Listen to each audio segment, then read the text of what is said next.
फसल अगेती गेहूं चना तेरी उजड़ेगी मेथी।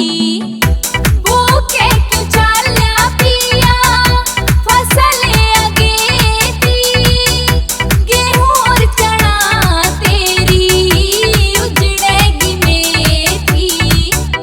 सुन्नी से खेती मरगा चर जा पिया तेरे बिना बेटा कैसे भर जा पिया।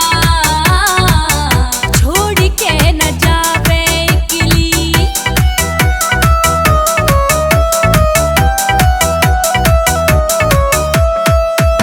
संजय भी कहता फल भोगना करम का। मिला नहीं साथी अब तक मेरे मरम का। संजय भी कहता फल भोगना करम का। मिला नहीं साथी अब तक मेरे मरम का।